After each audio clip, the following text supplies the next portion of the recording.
요즘도 가끔 소위 태극기 부대라고 불리우는 사람들이 시 현장에서 보면은 이 태극기와 그리고 성조기를 들고 시위를 하는 것을 볼 수가 있습니다.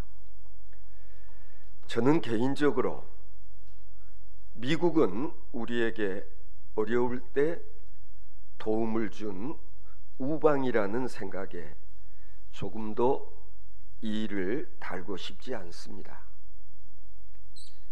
그러나 분명한 사실은 미국은 자국의 이익을 먼저 생각하는 그런 강대국 가운데 하나입니다. 우리는 항상 미국을 가장 친밀하게 느끼는 우방으로 여기고 살아왔지만 미국과 미국인들의 일반적인 정서는 우리 생각과는 많이 다르다고 하는 것은 결코 어제 오늘 일이 아닙니다. 때로는 자존심 상하고 그리고 분통 터지는 그런 일들이 종종 있습니다. 미국에 살고 있는 우리 교민들을 비롯해서 우리들까지도 때로는 인종차별을 당하는 그런 불유쾌함을 경험할 때가 있습니다. 그러나 그런 때일수록 우리는 좀 더 냉정할 수 있어야 되고 그리고 우리 자신을 먼저 되돌아볼 필요가 있다고 생각합니다. 왜 우리를 업수히 여기느냐고 언성을 높여봐야 소용이 없습니다. 우리는 이런 경우 약소 민족의 서름 운운하기가 쉽습니다. 그러나 정말 우리보다도 더 작은 땅덩어리를 가지고 있고 그리고 어떻게 보면은 국력도 우리보다 결코 크지 않을 것 같다고 생각되어지는 그런 나라들이 당당하게 살아가고 있는 그런 모습들을 우리는 많이 볼 수 있습니다. 따라서 우리는 누군가가 우리를 얕잡아보고 그리고 업신 여겨도 좋다는 그런 느낌을 갖지 않게 만드는 것이 실은 우리에게 주어진 과제라고 할 수 있을 것 같습니다. 요즘 미국의 트럼프 대통령이 아메리칸 퍼스트를 주장하면서 철저히 자국의 이익에 골몰하면서 정책을 추진해 나가는 그런 모습을 보면서 사실 우려를 떨쳐버릴 수가 없습니다. 미국이라는 초강대국이 하나님의 의에 서 있지를 못하고 자국의 이익에만 골몰하면서 정의감을 상실해 가는 것을 보면 우리들 마음속에 걱정스러운 마음을 떨쳐버릴 수가 없습니다. 이것은 분명히 하나님의 뜻과는 거리가 먼 것입니다. 우리는 감정에 이끌려서 이런 일들로 반미 감정을 조장하거나 아니면은 울분을 토로하는 것으로 이런 문제를 결코 해결할 수 없음을 알아야 합니다. 우리는 무엇보다도 내 자신의 우리 스스로의 품격을 고양해 나감으로써 어느 누구도 감히 우리를 업신 여기지 못하게 하는 일이 중요합니다. 우리의 국민성을 상향 조정하는 작업을 우리가 끊임없이 계속하지 않으면 안 되는 이유가 바로 여기에 있는 것입니다. 우리보다도 힘의 우위에 있음으로 인하여서 약자들을 마음대로 주무를 수 있다고 생각하는 자들을 우리가 부끄럽게 만들어 버릴 수 있어야 하는 것입니다. 오늘 본문 말씀은 우리에게 참으로 중요한 사실을 일깨워주고 있습니다. 예수님께서 이 세상에 오셔서 가르치실 때에 끊임없는 긴장과 그리고 갈등이 계속됩니다. 요한복음 8장은 여기 보면은 서기관들과 바리새인들이 가늠하다 현장에서 붙잡힌 여자를 끌고 와서 예수님을 시험하는 그런 장면으로 시작됩니다. 말이 시험이지 실상은 예수님을 고발할 그런 조건을 얻기 위함이라고 6절에 기록되어 있지 않습니까? 모세의 율법과 그리고 예수님의 가르침 사이에는 뭔가 간격이 있다고 생각을 하고 그 틈새에 예수님을 집어넣어 가지고 결국에는 올무에 걸리게 되면 예수님을 송사할 그런 목적으로 지금 이 짓거리들을 하고 있음을 알 수가 있습니다. 이런 걸 보면 참 인간이 얼마나 사악한 존재들인가 하는 것이 잘 드러나 있습니다. 빛으로 이 세상에 오신 하나님의 아들 예수님을 유대인들은 제대로 이해를 하지 못했습니다. 오늘 본문 23절을 보시면은요, 예수님께서 말씀하십니다. 너희는 아래에서 났고 나는 위에서 났으며 너희는 이 세상에 속하였고 나는 이 세상에 속하지 아니하였느니라. 문제는 이 세상에 속한 인간들이 하늘에 속한 예수님을 이해하지 못해요. 왜 그럴까요? 자기 기준에서, 자기들 수준에서 예수님을 이해한다고 하는 게 결코 쉬운 일이 아니었기 때문에 그런 것입니다. 여기서 우리가 알 수 있는 건 뭐냐면 인간들은 그런 점에서 항상 자기 중심적이라는 거예요. 자기 지식, 자기 경험, 자기 수준에서 상대방을 이해하려 하니까 이해가 되지를 않는 거예요. 예수님은 이 땅에 오신 하나님의 아들이십니다. 너희는 이 세상에 속하였지만 나는 이 세상에 속하지 아니하였다 라는 이 말을 그래서 유대인들은 이해를 하고 있지를 못한 거예요. 본질상 우리 인간은 어둠의 자식입니다. 우리들은 유한한 존재이고 그리고 인간 본의적인 이 수준에서 쉽게 벗어날 수 없다는 그것이 바로 우리들의 한계라고 할 수 있는 것입니다.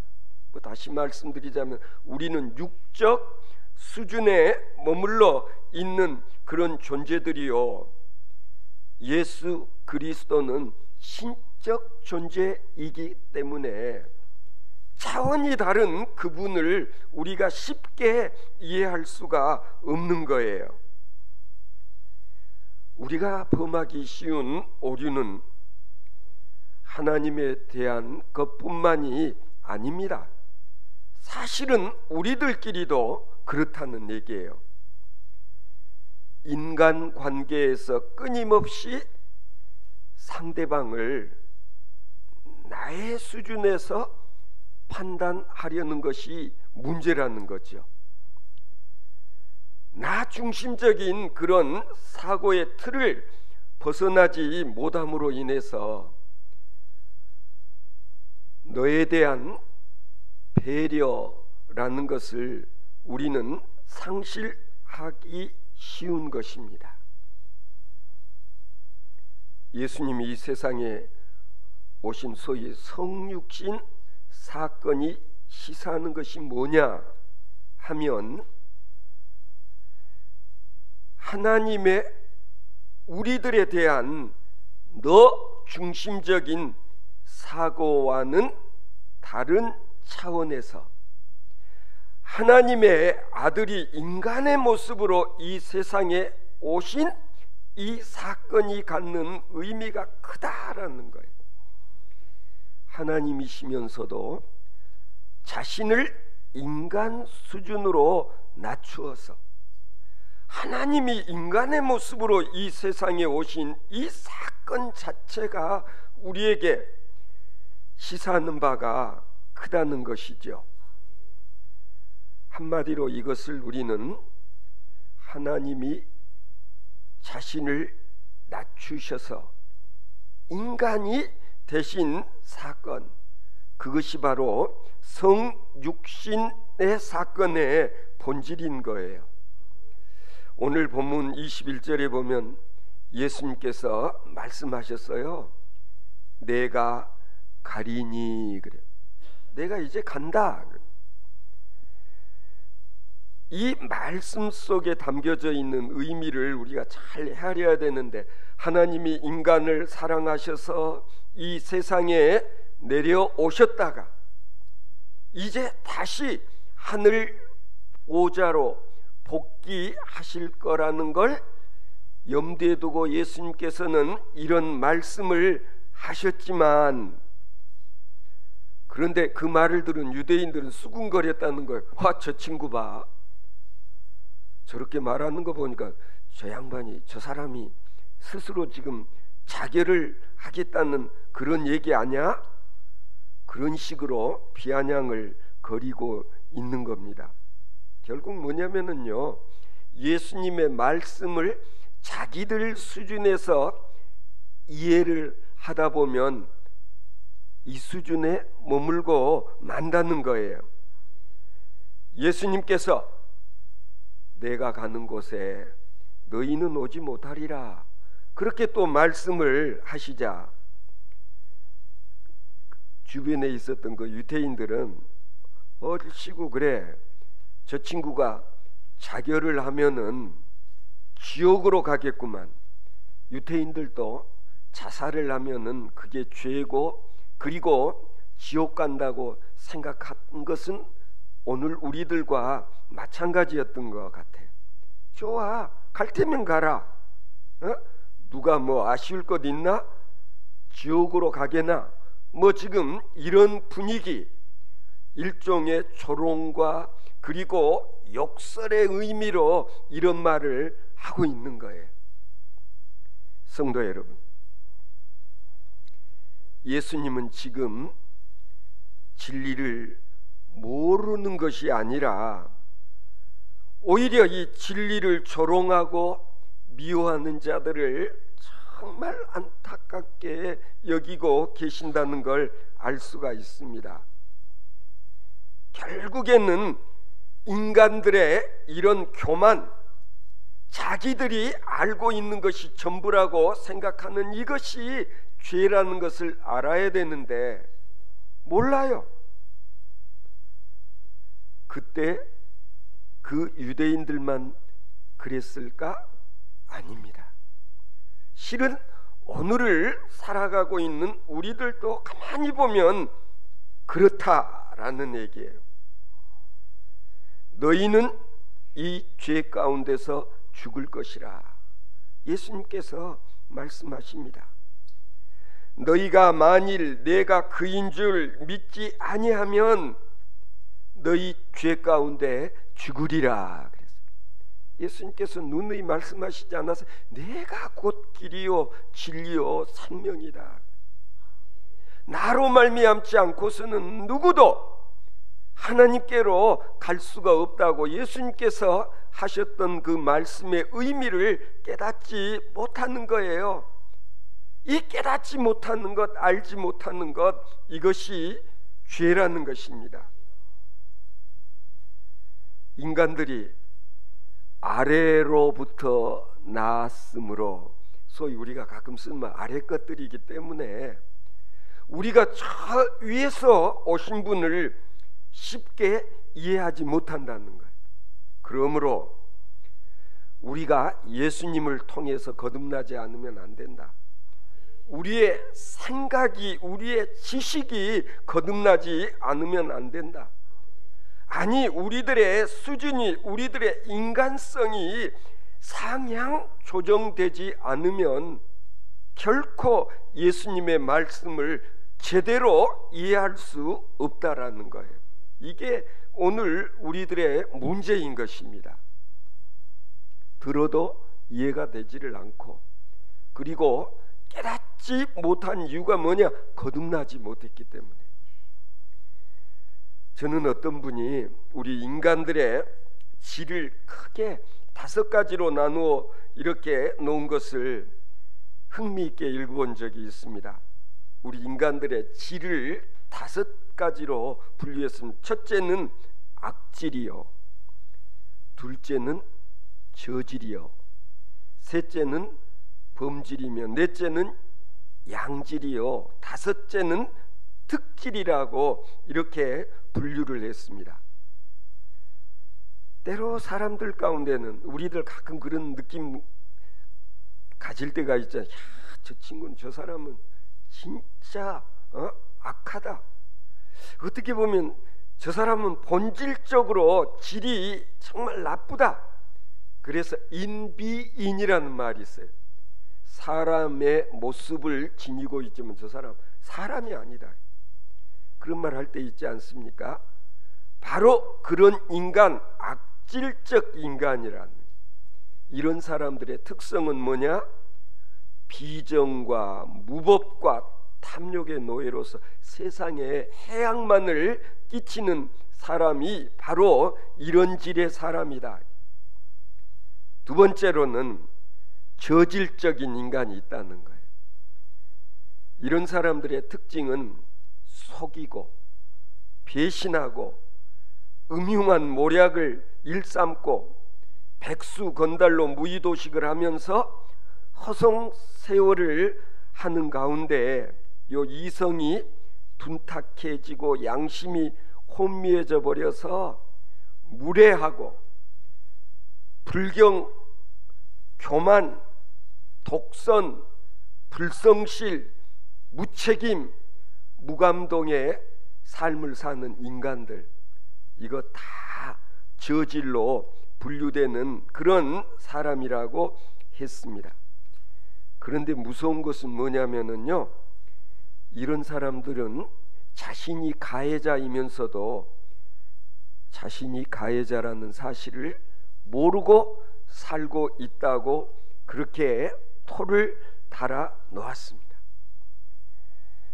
세 번째는 범질적 인간인데, 보통 사람, 위대하지도 비범하지도 아니하고 지식 수준과 그리고 교양과 인격, 행동 가짐들을 보면은 그저 수수한, 그러니까 보통 사람들의 건실한 상식을 갖고서 자기 설 자리를 알고 그리고 분수를 지키며 살아가는 모든 사람들, 이거 다 범인이라 할 수 있다는 거예요. 실은 이런 사람들의 폭이 넓게 뿌리를 내리고 있으면은요, 그 사회는 비교적 건강한 사회다, 그렇게 진단을 할 수 있다는 것입니다. 다음 네 번째 분류의 사람, 양질적 인간이 있다 그랬습니다. 인품을 보면은 선량하고, 그리고 신용도가 높고, 책임감이 강하고, 그리고 약한 자를 돕고, 사회적인 봉사 정신이 투철할 뿐만 아니라 적극적인 자세로 민족과 나라를 위해서 헌신하는 그런 사람들, 이런 사람들에게는 안심하고 일을 맡길 수 있다고 했는데요, 한마디로 자기만을 생각하지 아니하고 남을 생각할 줄 아는 사람, 성경적으로 말하면 소금이 되고 빛이 되는 이런 사람들, 이런 사람들을 우리는 양질의 사람이라고 그러고, 진짜 이런 사람이 많을수록 그 사회는 밝고 평화롭고 그리고 번영하게 된다고 했어요. 마지막으로 특질적인 인간으로 분류되는 그런 사람들이 있다. 인간 중에서도 가끔은 성자라 불리우는 그런 사람들이 있습니다. 저는 그래도 가끔씩 저희 아버님을 아시는 분들, 아버님을 기억하시는 분들이 저희 아버님을 일컫기를, 그 임장로는 법 없이도 살 수 있는 사람이다, 성자라고까지 말하는 것을 들을 때 그래도 참 싫지 않은, 아니 그래도 참 우리 아버님은 양심적으로 그래도 같이 살았던 분들에게 이런 인상을 남기고 사셨구나 라는 점에서 사실은 그것이 소중한 자산이라고, 그리고 아버님이 우리에게 물려준 하나의 유산이라고 그렇게 생각을 합니다. 신앙적으로 바르게 정직하게 잘 살아보려고 노력하는 사람들을 우리는 가끔 그렇게 칭하기도 하지 않습니까? 우리가 아는 분들 가운데서 바울 사도라든지 아니면 어거스틴, 슈바이처, 아니면 테레사 수녀 같은 분들, 이런 분들은 특질적 인간 유형에 속한다, 그렇게 분류할 수 있다는 거예요. 사실 우리의 본성은 원죄로부터 유전되어진 그런 악함이 우리 속에 있다라는 거예요. 이거 부인할 수 없어요.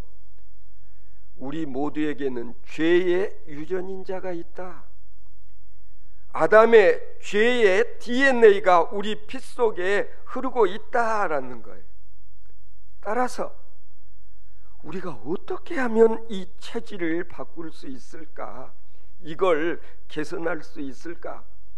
아니, 악질의 인간 유형으로부터 어떻게 하면 우리도 다 특질적 인간으로 분류되어지는 그런 품성을 개발할 수 있을까?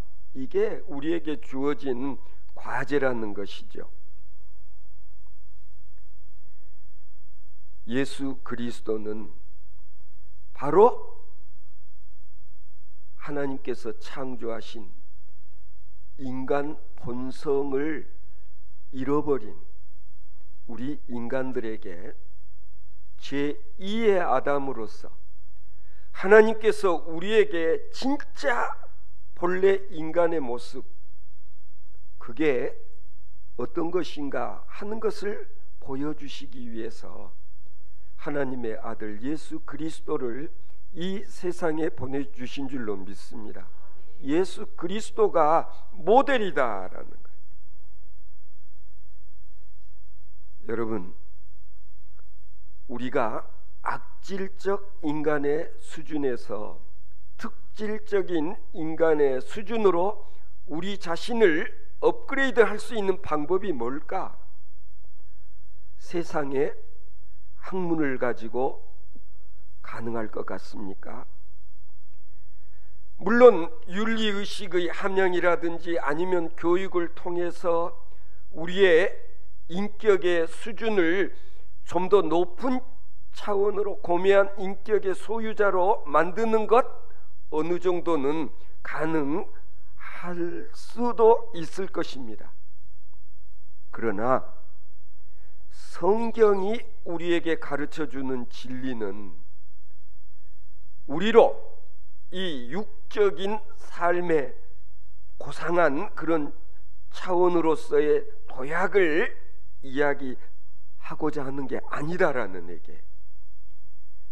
우리가 아무리 노력을 하고 예를 써도 우리는 이 육적 차원에서 벗어날 수가 없다.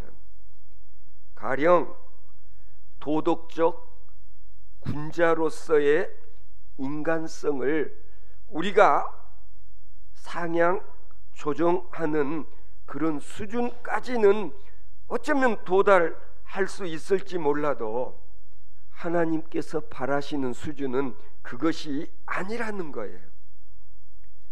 저는 이번 설 연휴 때도 유튜브를 통해서 우연히 60년대 70년대 제가 요 근처에서 음악 감상실을 할 때 막 틀어주곤 했던 그때의 그 팝송들, 놀랍게도 그 팝 아티스트들이 최근에 라이브 콘서트를 했던 실황들을 이렇게 영상 자료로 올려놓은 것을 보면서 참 감회가 새로웠습니다. 그 중에 제가 즐겨 듣곤 했던 폴 사이먼이 라이브 콘서트에서 불렀던 곡 중에 하나, Jesus is the answer. 제목이 정말 좋잖아요. 예수님이 답이다. 예수님이 해답이다. 무슨 얘기일까요? 우리가 정말 꿈꾸는, 우리가 거듭나고자 하는, 아니 우리가 모델로 삼고자 하는 분은 이 세상에 예수 그리스도밖에 없다. 예수 그리스도의 십자가라고 하는 그 사닥다리가 없이는 우리는 어느 누구도 현재 인간성의 이 한계를 극복할 수가 없다는 걸 인정하시기 바랍니다. 우리 예수 그리스도라는 저 십자가의 사닥다리를 우리가 기어 오르지 않고서는 우리는 결코 현재의 수준에서, 그러니까 혁신적인 그런 거듭남은 불가능하다라는 얘기예요. 그리스도는 바로 하나님이 어떤 분인가를 우리에게 알게 해주시고자 이 땅에 오신 하나님의 아들이신 줄로 믿습니다. 그리스도는 하나님께서 진정한 의가 무엇인지를 우리 인류에게 보여주시기 위해서 이 땅에 내려 보내신 모델이라는 것을 인정하시기 바랍니다. 따라서 예수 그리스도를 말미암지 않고는 결단코 잃어버린 인간성을 회복할 수가 없는 것입니다. 내가 예수 그리스도에게 접붙임을 당하는 그 순간 예수 그리스도의 DNA가 우리의 혈관 속에 들어와 우리의 체질을 바꾸어 버리는 것입니다. 성찬식을 하는 이유도 여기에 있는 거예요. 예수 그리스도로 말미암아 단절되어졌던 하나님과의 관계가 회복되어지고 하나님의 은총을 누리며 살아갈 수 있게 되어지는 것입니다.